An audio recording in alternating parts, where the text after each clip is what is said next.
नमस्ते विद्यार्थी मित्रांनो, आज आपला शारीरिक शिक्षणाचा तास. आज आपण दिवाळीच्या सुट्टीनंतर प्रथम सत्रानंतर आज पहिल्यांदा भेटत आहोत. मागील शारीरिक शिक्षणाच्या परीक्षेसाठी विद्यार्थ्यांनी काहींनी छान प्रतिसाद दिला, पण काहींनी मात्र अजिबातच दिलेला नाही. परंतु यावेळेस मात्र सर्व विद्यार्थ्यांनी व्यवस्थित अभ्यास करून या द्वितीय सत्रासाठी व्यवस्थित प्रतिसाद देऊन मार्क मिळवायचे आहेत. आपण गेल्या वेळेला प्रथम सत्रामध्ये पुस्तक पान क्रमांक 15 पर्यंत आपला अभ्यासक्रम पूर्ण केलेला होता. आज आपण पुस्तक पान क्रमांक 16 पासून सुरुवात करणार आहोत. पुस्तक पान क्रमांक 16 वर जो घटक आहे त्याचं नाव आहे स्थानिक व पारंपरिक खेळ. स्थानिक व पारंपरिक खेळ म्हणजे काय? काही ठिकाणी त्या ठिकाणचे काही खेळ असतात. जसे कोकणामध्ये तुम्ही गेलात तर वेगवेगळ्या प्रकारचे झिम्मा, फुगड्या असतात किंवा काही होळीची गाणी असतात. काही ठिकाणी स्थानिक आदिवासी लोकांच्या भागात जर तुम्ही गेलात तर त्या आदिवासी लोकांचं स्वतःचं असं एक नृत्य असतं. असे वेगवेगळ्या प्रकारचे खेळ असतात. या खेळांसारखेच आपल्यालासुद्धा आपल्या पुस्तकात काही खेळ दिलेले आहेत, ते आता आपण पाहणार आहोत. चला तर मग पहिलं जे चित्र दिलेलं आहे पुस्तक पान क्रमांक 16 वर ते चित्र आहे झिम्मा. ह्या मुली काय खेळत आहेत? झिम्मा खेळत आहेत. बघा, झिम्मा हा खेळ 2पेक्षा जास्त मुलींमध्ये खेळला जातो आणि हा खास करून मुली हा खेळ खेळतात. गणेशोत्सव किंवा काही जेव्हा सण असतात त्या सणांमध्ये झिम्मा हा खेळ खेळला जातो. वेगवेगळ्या प्रकारची झिम्म्याची गाणी गायली जातात आणि फेर धरून हा झिम्मा खेळ खेळला जातो.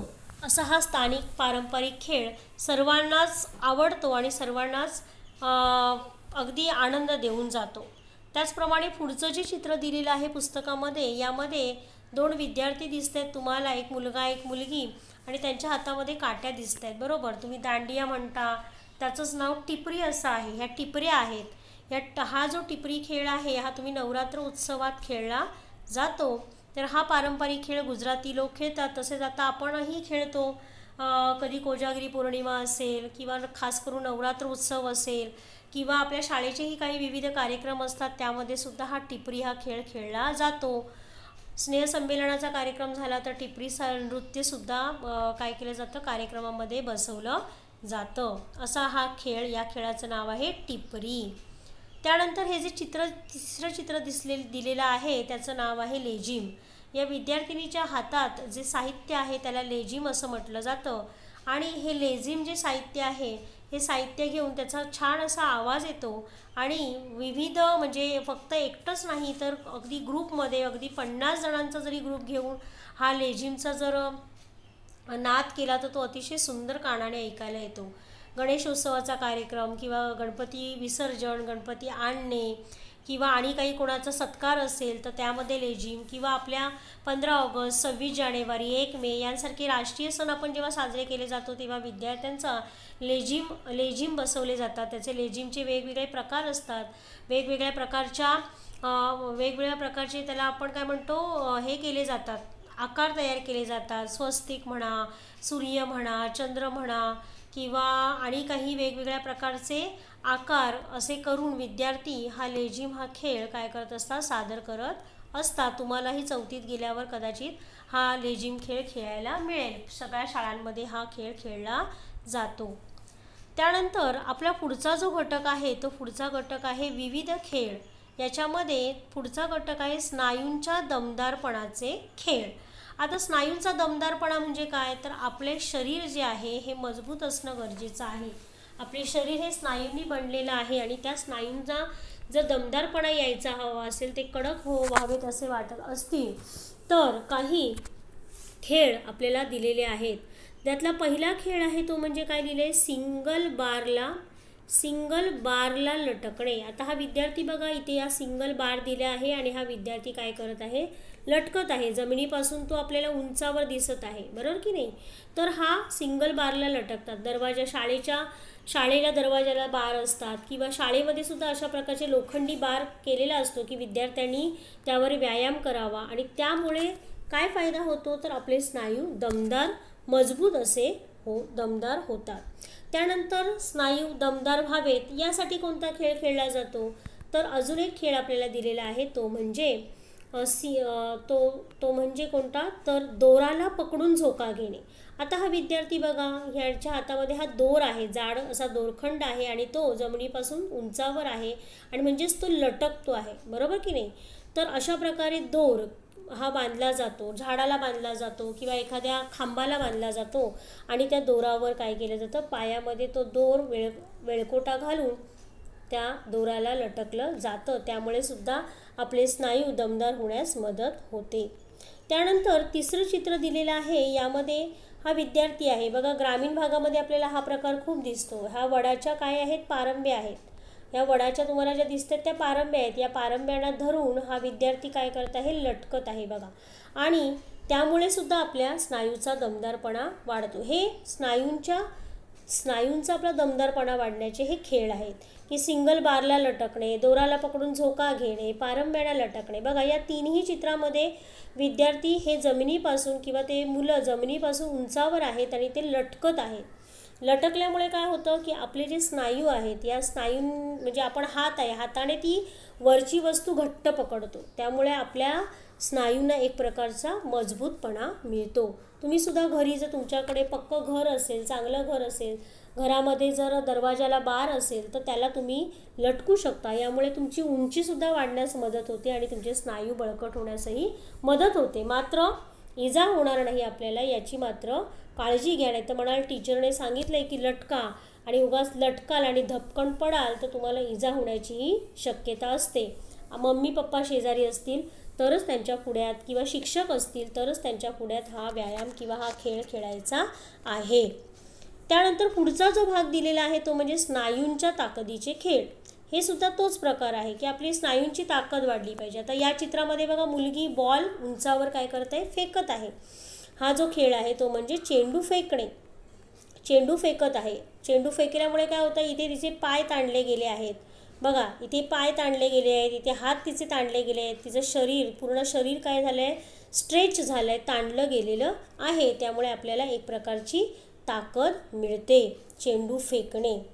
त्यानंतर स्नायूंच्या ताकदीचा जो दुसरा खेळ आहे तो आहे म्हणजे लंगडी.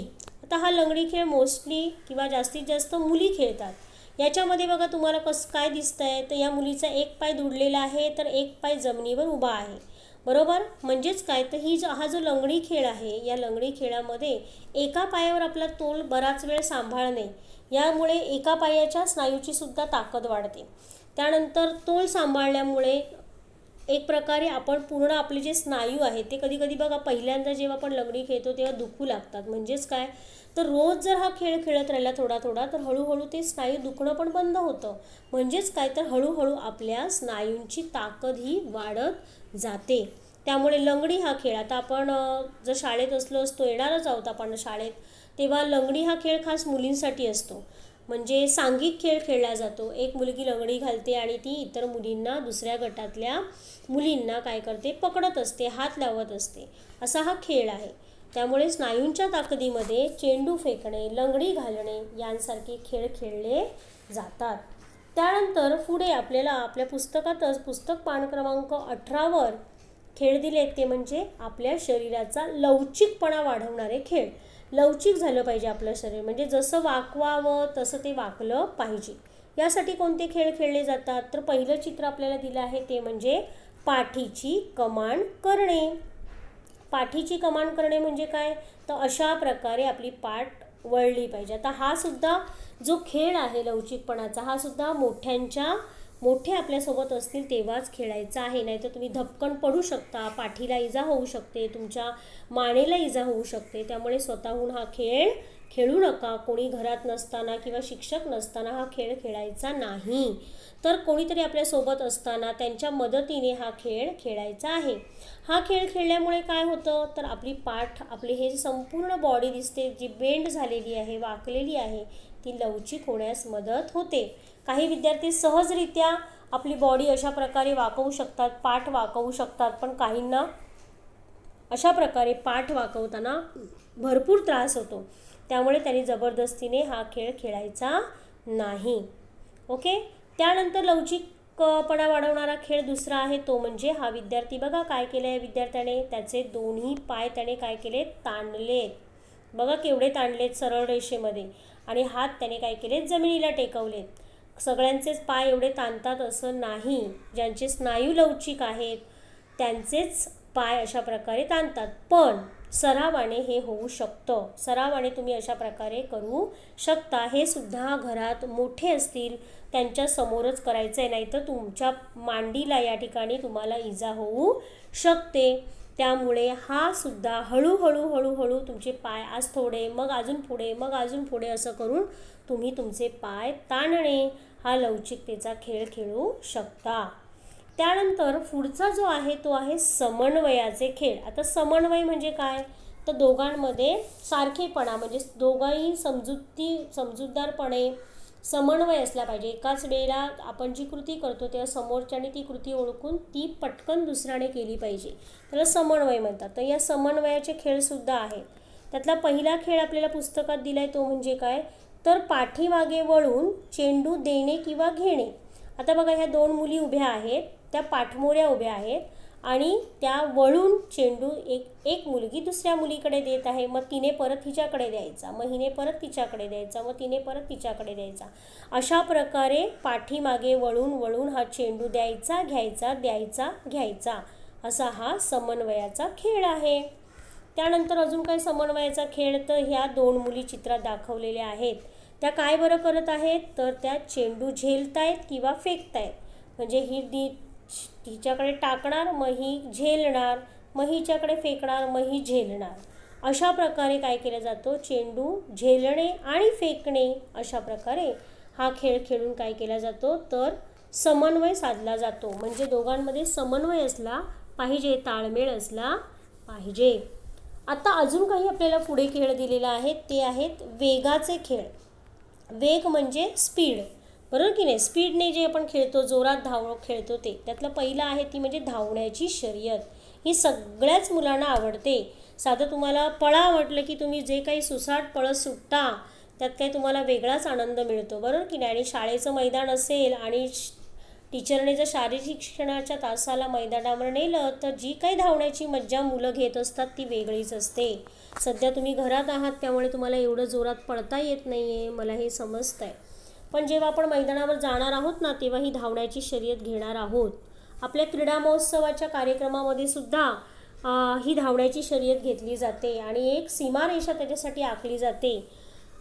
तिथे उभे असणारे टीचर्स 1 2 3 गो असं म्हटल्यानंतर विद्यार्थी अशा प्रकारे वेगाने धावतात आणि ती सीमारेषा इथे दिलेली असते. ती पहिली जो पार करेल तो विद्यार्थी पहिला येतो, त्या शर्यतीत जिंकतो. अशी ही धावण्याची शर्यत जी सर्वच विद्यार्थ्यांना आवडते. ही वेगाची शर्यत असते, जोरात पळण्याची शर्यत असते. त्यानंतर पुढचे जे खेळ आहेत ते खेळ आहेत तोलाचे खेळ. तोलाचे खेळ म्हणजे काय रे, तर आपण आपला बॅलन्स सांभाळला पाहिजे, आपला तोल सांभाळला पाहिजे, आपल्याला आपला तोल सांभाळता आला पाहिजे. काही मुलं बघा साधे 2 पायांवर सुद्धा चालताना पडतात, चालता चालता धपकन त्यांना पडायला होतं. म्हणजे काय, तर त्यांना त्यांचा बॅलन्स, त्यांचा तोल शरीराचा सांभाळता येत नाही. वजनाने खूप जी जाड विद्यार्थी असतात त्या विद्यार्थ्यांना आपल्या शरीराचा तोल सांभाळता येत नाही. पण या चित्रात बघा रे, हा विद्यार्थी चक्क एका पायावर उभा आहे. हा एका पायावर उभा आहे आणि त्याने संपूर्ण शरीराचा तोल त्याच्या या एका पायावर काय केला आहे, सांभाळलेला आहे. असा हा टी स्थिती आहे बघा. टी अक्षर तुम्हाला दिसते की इंग्रजी, ही टी शरीर स्थिती आहे, टी बॅलन्स म्हणतात याला. तर अशा प्रकारे या विद्यार्थ्याने आपला तोल एका पायावर सांभाळलेला आहे. म्हणजेच काय, तर आपल्याला आपल्या शरीराचा तोलसुद्धा सांभाळता आला पाहिजे. त्यासाठी हा एक खेळ आहे जो तुम्ही घरीसुद्धा करू शकता. 2 सेकंद, 1 सेकंद, मग 2 सेकंद, मग हळूहळू सेकंद वाढवायचे, 5 सेकंद, 10 सेकंद, असा हळूहळू शरीराचा आपल्या तोल सांभाळता येण्याचा वेळ आपल्याला वाढवता आली पाहिजे. त्यानंतर दुसरं चित्र जे दिलेलं आहे ती बघा, विद्यार्थिनी तिच्या डोक्यावर काय आहे, वही आहे. हा पण खेळ आपण शाळेमध्ये खेळतो. तिने दोन्ही हात मोकळे ठेवलेत बरं, वहीला हात नाही लावलाय आणि ती त्या वहीचा तोल काय करत आहे, आपल्या बरोबर शरीर चालत चालत तो सांभाळत आहे. डोक्यावर वही ठेवून ती चालत आहे. ती वही खाली पडू द्यायची नाही आहे आपल्याला. अशा प्रकारे सुद्धा आपल्याला त्या वहीचा तोल सांभाळता आला पाहिजे. याने सुद्धा आपल्या शरीराला एक प्रकारे व्यायामच मिळतो. अशा प्रकारे वेगाचे खेळ जे आपण खेळतो सगळे, हे वेगाचे खेळ, त्याचप्रमाणे तोल सांभाळण्याचे खेळही आपण खेळत असतो. तर पुढे आपल्याला दिलेलं आहे पुढच्या पानावर, ते आहे विविध शर्यती. आता विविध शर्यती, वेगवेगळ्या शर्यती घेतल्या जातात शाळेमध्ये. आता इथे ही जी शर्यत दिली आहे ती वेगळी आहे. तिचं आता मगाशी आपण पळण्याची शर्यत पाहिली, धावण्याची पाहिली. इथे काय, जलद चालणे शर्यत. जोर जोरात चालायचं आहे, धावायचं नाही, चालायचं आहे, चालण्याची. पण कसं चालायचं, जलद चालण्याची शर्यत. ओके. त्यानंतर दुसरी शर्यत आहे ती म्हणजे तुमच्या लहान मुलांसाठी, ती म्हणजे बदक चाल. गेल्या वेळेला आपण ज्या हालचाली मी तुम्हाला दिलेल्या प्राण्यांच्या, पक्ष्यांच्या हालचाली करायला दिलेल्या, त्यात ती बदक चाल होती, बरोबर की नाही. तर अशा प्रकारे 5 मुलं एका रांगेत उभी केली जातात आणि त्यांना बदक चाल करत करत ती शर्यत पूर्ण करायची असते, सीमारेषा पार करायची असते. जे विद्यार्थी व्यवस्थित बदक चाल करत सीमारेषेपर्यंत पोहोचतील ते विद्यार्थी जिंकले. अशा प्रकारची ही बदक चाल शर्यत. त्यानंतर पुढचा भाग आहे तो म्हणजे लघु खेळ. काय आहे, लघु म्हणजे लहान लहान खेळ. आता याच्यामध्ये कोणता भाग येतो, तर चेंडू ढकलत नेणे. आता आपल्याकडे चेंडू आहे मोठा हा, तो हळूहळू पायाने काय करतोय बघा, हा विद्यार्थी ढकलत पुढे नेत आहे. अशा प्रकारे चेंडू ढकलत नेणे हा जो खेळ आहे तो लघु खेळ म्हणून खेळला जातो. अशा प्रकारे हे जे सगळे खेळ आपण पाहिले, कोणते कोणते पाहिले, तर सुरुवातीला आपण स्थानिक आणि पारंपरिक खेळ पाहिले. त्याच्यानंतर विविध खेळमध्ये आपण स्नायूंच्या दमदारपणाचे खेळ पाहिले, बरोबर. पुन्हा एकदा मी मागे जाते बघा. आपण काय काय पाहिलं आज, विविध खेळ. याच्यामध्ये पहिल्यांदा आपण स्थानिक आणि पारंपरिक खेळ पाहिले. स्थानिक पारंपरिक खेळमध्ये आपण झिम्मा, टिपरी, लेझिम हे पाहिले. विविध खेळमध्ये स्नायूंचा दमदारपणा वाढवणारे कोणते खेळ पाहिले, तर सिंगल बारला लटकणे, दोराला पकडून झोका घेणे, पारंब्यांना लटकणे हे खेळ पाहिले. स्नायूंची ताकद वाढवणारे खेळ कोणते, तर चेंडू फेकणे, लंगडी घालणे हे पाहिले. लवचिकपणा शरीराचा वाढवणारे खेळ कोणते, तर पाठीची कमान करणे, पाय ताणणे हे खेळ पाहिले. समन्वयाचे खेळ कोणते पाहिले, तर पाठीमागे वळून चेंडू देणे घेणे, त्यानंतर चेंडू झेलणे किंवा फेकणे हे खेळ पाहिले. आता वेगाचे खेळमध्ये आपण कोणते खेळ पाहिले, तर धावण्याची शर्यत हा एकच खेळ पाहिला. तोलाचे खेळ पाहिले आपण. आपला तोल सांभाळणारे खेळ कोणते, तर टी शरीरस्थिती हा एक खेळ आणि डोक्यावर वही ठेवून चालणे. त्यानंतर आपण पुढे विविध शर्यती हा भाग पाहिला. शर्यती कोणकोणत्या प्रकारच्या असतात, तर जलद चालणे ही शर्यत, बदक चाल शर्यत आणि ह्या 2 शर्यती पाहिल्या. आणि लघु खेळ याच्यामध्ये काय पाहिलं, चेंडू ढकलत नेणे. हे सर्व तुम्हाला पुस्तकामध्ये सुद्धा पाहायला मिळणार आहे. तर अशा प्रकारे हे सगळे खेळ आपल्याला हळूहळू काय करायचे, घरी सराव करून प्रत्येक पानाचा बघायचा आहे, पण पालक समोर असताना. ठीक आहे, समजला आजचा भाग. आता तुम्ही काय आज अभ्यास करणार, तर हे सगळे खेळांचा सराव करणार आहात आणि पुस्तक पान क्रमांक 21 वर माझ्या आवडीचे खेळ ही कृती करायची आहे. यामध्ये काय करायचं आहे, तर तुम्हाला जो कोणता खेळ आवडतो त्या खेळातील साहित्यांची चित्र काढायची आहे. खेळ नाही काढायचे, तर आवडलेल्या खेळातील साहित्यांची चित्र काढायची आहेत. आता तुम्हाला खेळ काढता येणार नाही, तुम्हाला कबड्डीचं चित्र काढता येणार नाही, तुम्हाला क्रिकेटचं चित्र काढता येणार नाही, तर क्रिकेट हा खेळ तुम्हाला आवडतो, तर त्याच्यात कोणतं साहित्य वापरलं जातं त्याची चित्र काढायचे. बॅट आहे, बॉल आहे, स्टंप आहे, मैदान आहे, याचं चित्र काढा. किंवा तुम्हाला समजा कोणता खेळ आणि आवडतो, बुद्धिबळ आवडतो, तर बुद्धिबळ खेळामध्ये काय काढला जातो, चेस बोर्ड काढला जातो. तुम्हाला लगोरी हा खेळ आवडतो, तर एकावर एक ठेवलेले दगड येतील, बॉल येईल, बरोबर की नाही, याचं चित्र काढायचं. तर अशा प्रकारे तुम्हाला जो खेळ आवडेल त्या खेळामध्ये कोणतं साहित्य वापरलं जातं, पान क्रमांक 21 वर दिलंय बघा, ते 21 पानावर तुम्ही हे चित्र काढायचं आहे. ठीक आहे. तर अशा प्रकारे आज आपण खेळू करू शिकू या आपल्या शारीरिक शिक्षणाच्या तासामध्ये खेळांबाबत खेळ आणि शर्यती हा जो 3 नंबरचा टॉपिक आपल्याला 14 पानापासून सुरू झालेला होता तो आज आपण पूर्ण केलेला आहे। त्याच्यामध्ये 3.1 पासून ते 3.6 पर्यंत भाग होते, ते संपूर्ण भाग आज आपण पूर्ण केलेले आहे। सर्वांनी त्याचा सराव करायचा आहे। पुस्तकांमधील सर्व चित्रांचं छान जवळ पुस्तक घेऊन निरीक्षण करायचं आहे आणि त्याचा आनंद घ्यायचा आहे। ठीक आहे, आजचा भाग इथेच संपला। पुन्हा भेटूया पुढच्या तासाला पुढच्या शनिवारी। तोपर्यंत बाय बाय।